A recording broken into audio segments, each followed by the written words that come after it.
মূর্তির ঘাড়ের মধ্যে কুড়াল দিয়ে চলে গিয়েছে।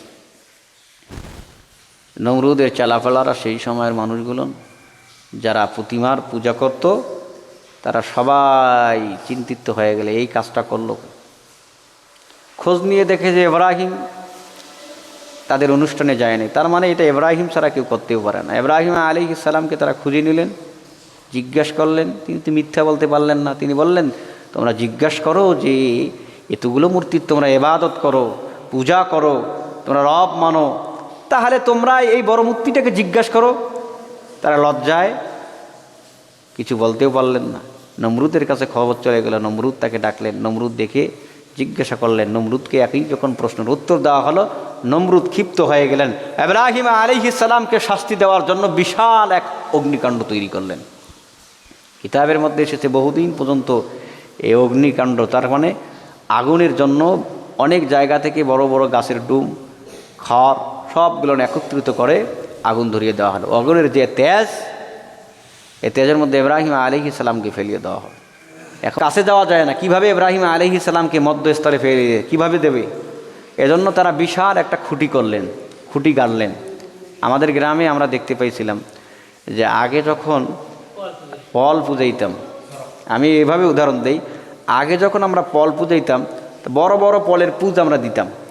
এই পলের পুজে পল উঠানোর জন্য একটা বাঁশ, খুব মোটা বাঁশ আমরা কি করতাম, ওখানে মাটির মধ্যে পুঁতাই দিতাম, উপরে এরকম করে হাতল করে আমরা বাঁধতাম, সামনে পলগুলো নিয়ে পিছন দিক থেকে টান দিয়ে পলগুলো উপরে দিতাম।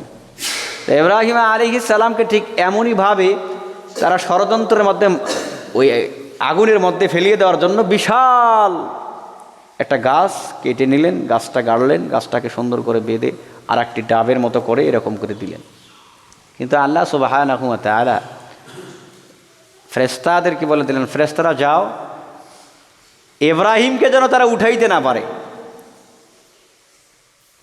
যখন ফেরেশতারাও আসলেন, ইব্রাহিম আলাইহিস সালামকে বেঁধে উঠাবেন, এত মানুষ একত্রিতভাবে টানে, সেই সময়ের অনেক শক্তিশালী পুরুষগুলো টানতেছে, কিন্তু ইব্রাহিম আলাইহিস সালামকে তুলতে পারতেছে না। মানুষের সূরাত ধরে শয়তান এসেছে, নমরুদ ইব্রাহিমকে এভাবে তোলানো সম্ভব নয়, এখানে যদি তুলতে হয় তাহলে উলঙ্গ বেহায়াপনা নারীদেরকে নিয়ে এসে এখানে জেনায় লিপ্ত করতে হবে। জেনায় যখন লিপ্ত হবে তখন ইব্রাহিমের এখানে আর কোনো ফেরেশতা থাকবে না। তোমরা তো দেখতে পাও না, ইব্রাহিমের সঙ্গে যেই সমস্ত ফেরেশতা আছে, তাম বিশ্বের সমস্ত লোকগুলো যদি একত্রিত হয়ে একদিকে টানতে থাকো, ইব্রাহিমকে তুলে আগুনের মধ্যে ফেলাইতে পারবা না। এবার শয়তানের বসবাসায় তারা পড়ে গেল। ঠিক আছে, বিভিন্ন জায়গা থেকে উলঙ্গ বেহায়াপনা মেয়েদেরকে নিয়ে এসে তারা ওখানে জেনার কাজ যখন শুরু করলো, দেখলো যে না, কথা তো ঠিক, টান দিল, ইব্রাহিমকে আগুনের মধ্যে ফেলাই দিল। আল্লাহ সুবহানাহু ওয়া তাআলা ওই সময় আগুনকে জানিয়ে দিলেন, কুলনা ইয়া নারু কুনি বারদান ওয়া সালামান আলা ইব্রাহিম। আল্লাহ জানিয়ে দিলেন, হে আগুন, খবরদার, আমার ইব্রাহিমের জন্য তুমি শীতল হয়ে যাও, ইব্রাহিমের একটা পশম যেন না পড়ে। জোরে বলেন সুবহানাল্লাহ। ইব্রাহিম আলাইহিস সালামকে আগুনের মাঝে দিয়েছে, কিন্তু ইব্রাহিম আলাইহিস সালামের একটা পশম উপরে নাই। নমরুদ দূর থেকে দেখতেছে, কি রে, ইব্রাহিম তো এই জায়গার মধ্যে আছে, ইব্রাহিমের কোনো ক্ষতি হচ্ছে না, বিভিন্ন ষড়যন্ত্রে লিপ্ত হচ্ছে, কিভাবে ইব্রাহিম আলাইহিস সালামকে দুনিয়ার জমিন থেকে বিদায় করে দেওয়া যায়। তারা উঠে পড়ে লেগেল। ইব্রাহিম আলাইহিস সালামকে আল্লাহ পাক অর্ডার করলেন, ইব্রাহিম তোমার দেশ থেকে তুমি চলে যাও অন্য দেশে। ইব্রাহিম আলাইহিস সালাম চলতে শুরু করলেন, বলেন আল্লাহ আমি কোথায় যাব? আল্লাহ পাক বলে যাও, যাইতেই থাকো। ইব্রাহিম আলাইহিস সালাম যখন চলতে শুরু করলেন, কিছু দূর যাওয়ার পর দেখলেন অনেক সুন্দর সুন্দর পুরুষগুলো হাতির পিঠিতে চড়ে চড়ে কোথায় যেন যাচ্ছে, অনেকেই হেঁটে হেঁটে যাচ্ছে। ইব্রাহিম আলাইহিস সালাম তাদেরকে জিজ্ঞায়, ভাইরা কোথায় যাও? তোমরা এত সুন্দর করে সেজে গুজে কোথায় যাও? আমাকে একটু জানাও, আমাকে একটু জানাও। ওই সমস্ত পুরুষরা ইব্রাহিম আলাইহিস সালামকে বলে, ইব্রাহিম আমরা যাচ্ছি অনেক দূরে, অমুক জায়গায়, অমুক জায়গার মধ্যে, অমুক দেশের মধ্যে যাই, যেই দেশের একজন রাজা আছে, রাজার মেয়েকে বিবাহ দেওয়া হবে, ওই রাজার মেয়ে যাকে পছন্দ করবে রাজা তাকে জামাই হিসাবে গ্রহণ করবে। ইব্রাহিম আলাইহিস সালামের একটু কৌতূহল জন্ম, এটা আবার কেমন কথা? রাজার মেয়ে যাকে পছন্দ করবে তাকেই দিয়ে দেবেন। একটু দেখা দরকার। আল্লাহর কাছে অর্ডার চাইলেন, আল্লাহ রে তুমি যদি আমাকে পারমিশন দাও আমি একটু তাদের জায়গায় যাব, আমি একটু দেখার জন্য যাব। আল্লাহ রাব্বুল আলামিন অর্ডার দিয়ে দিলেন, যাও ইব্রাহিম, তোমাকে তো আমি এই জন্যই তোমার দেশ থেকে বাহির করে নিয়ে এসেছি। ইব্রাহিম আলাইহিস সালাম চলে গেলেন। ওই জায়গার মধ্যে দুই পাশে রাস্তার দুই ধারে অনেক সুন্দর সুন্দর পুরুষগুলো দাঁড়িয়ে আছে। অনেক সুন্দর সুন্দর পুরুষগুলো দুই ধারে দাঁড়িয়ে, সুন্দর সুন্দর পোশাক। ইব্রাহিম আলাইহিস সালাম চিন্তা করলেন, আমি তো মৌলবী, আমি তো হুজুর মানুষ, আমার গায়ের মধ্যে যেই জামা এটাও সুন্দর না, আমি যদি ওখানে দাঁড়াই তাহলে কেমন দেখায়। তাই তিনি রাস্তার পাশে অনেক দূরে দাঁড়িয়ে থাকলেন। ঠিক তখনই ওই বাদশার মেয়ে বাহির হলেন তার 200 বা 100 বান্ধবীকে দুই ধারে নিয়ে, দুই পাশে নিয়ে। আর পুরুষদেরকে স্বচক্ষে দেখতেছেন। বান্ধবীরা বলে, এত সুন্দর সুন্দর পুরুষগুলো দেখো, তারপরেও তোমার চয়েস হয় না।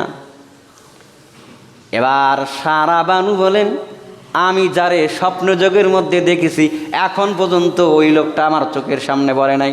তার মানে এদিকে আল্লাহ সুবহানাহু ওয়া তাআলা সারা বানুকে স্বপ্নে ইব্রাহিম আলাইহিস সালামকে দেখিয়ে দিয়েছিলেন যে তোমার স্বামী হবে ইব্রাহিম, এরকম এরকম দেখতে সুন্দর।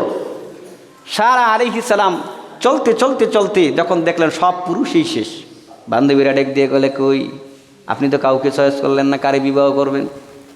হঠাৎ করে সারার চোখ চলে গেল ইব্রাহিম আলাইহিস সালামের দিকে।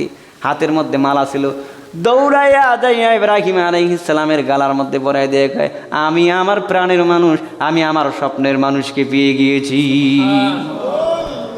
আশেপাশে অন্য অন্য বাচ্চার ছেলেরা, অন্য অন্য বাচ্চার ওই সমস্ত ছেলেরা, বররা দাঁড়িয়ে দাঁড়িয়ে দেখে, হাই হাই এত সুন্দর করে সাজলাম, এত সুন্দর করে আসলাম, হাতির পিঠেতে আসলাম, আমাদেরকে চয়েস করলো না, সাধারণ ওই লোকটাকে চয়েস করলো, কারণ কি? এখন কিছু বলতে পারে না।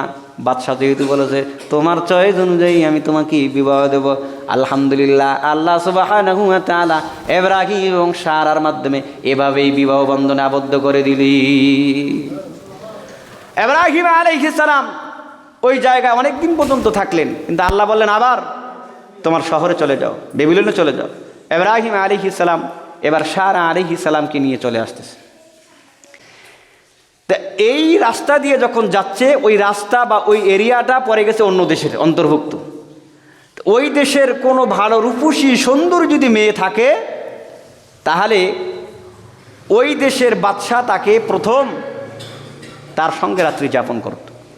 তা সারা আলাইহিস সালাম, ইব্রাহিম আলাইহিস সালাম ওই রোড দিয়ে যাচ্ছেন।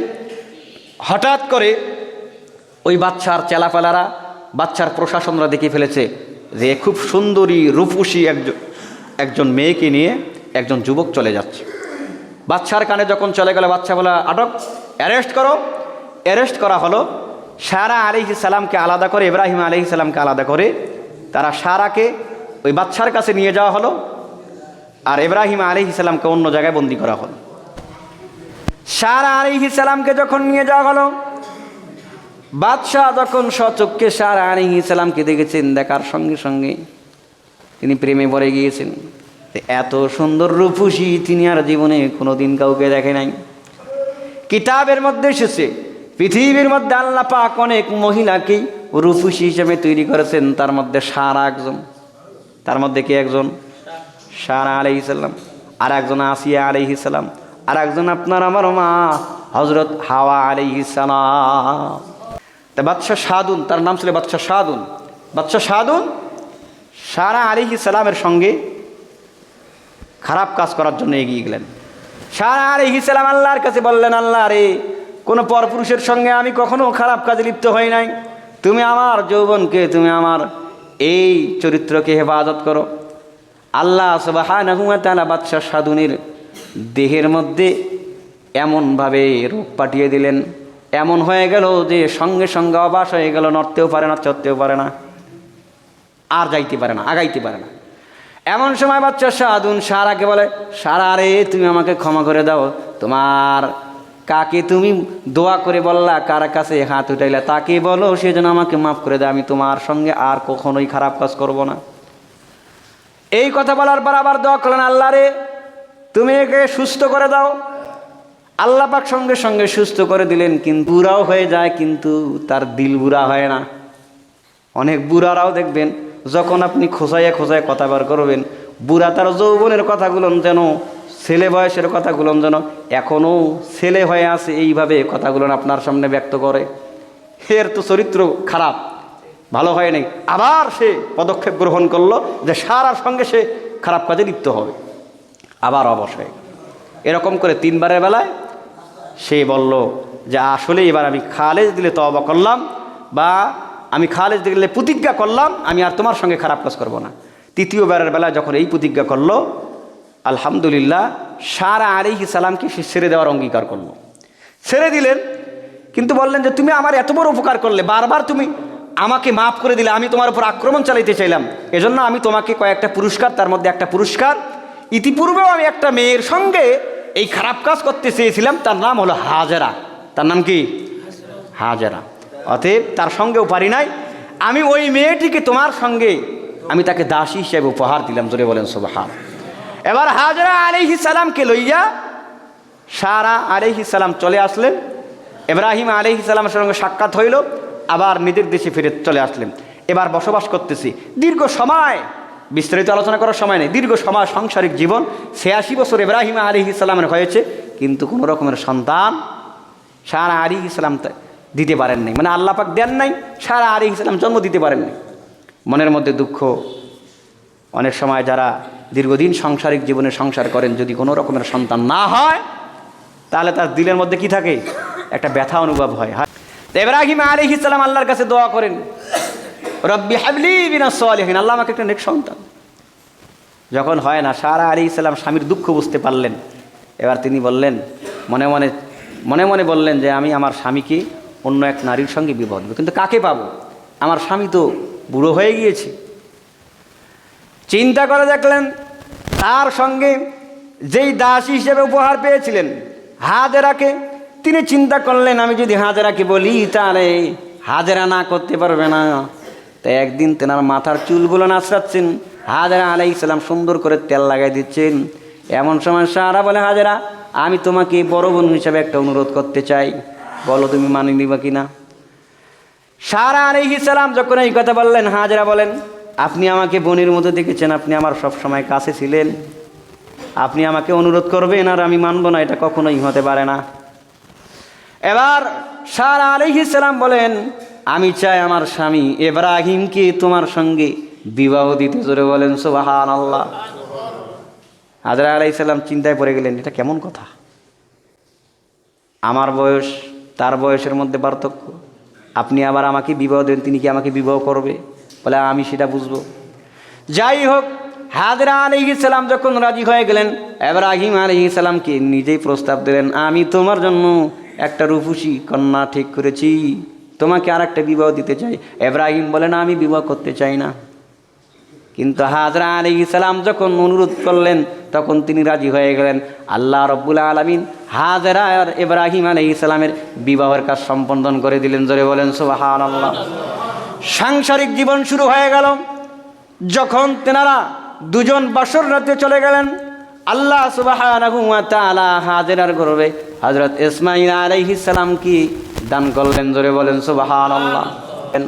এরকম করে যখন ইসমাঈল আলাইহিস সালাম দুনিয়ার জমিনে আসার সময় হয়ে গেল, জন্মগ্রহণ করবে, ঠিক যখন জন্ম হয়ে গেল, ইব্রাহিম আলাইহিস সালামকে যখন জানিয়ে দেওয়া হলো, ইব্রাহিম আলাইহিস সালাম খুশি হয়ে গেল। কিন্তু আল্লাহ পাক ইব্রাহিমকে বললেন, ইব্রাহিম তোমার চোখের আড়াল করো তোমার ইসমাঈলকে। ইব্রাহিম আলাইহিস সালাম বলে, আল্লাহ দীর্ঘদিন পর আমি আমার একটা সন্তান পাইলাম, আপনি আবার আমাকে বলতেছেন আমার চোখের আড়াল করতে। কিন্তু নবীরা কখনো আল্লাহকে প্রশ্ন করেন না, মনের মধ্যে যা হয় তাই নিয়ে তেনারা বারবার আল্লাহর প্রতি সন্তুষ্ট নজরে থাকেন। এবার ইব্রাহিম আলাইহিস সালাম তার বিবি হাজরাকে লইয়া, ছোট্ট বাচ্চাকে লইয়া চলতে চলতে আস্তে আস্তে মক্কা যেই জায়গায় জমজমের পানি, ওই জায়গায় রেখে তিনি ইব্রাহিম আলাইহিস সালাম সুন্দর করে রেখে তিনি তার বাসার দিকে আবার রওনা শুরু করলেন।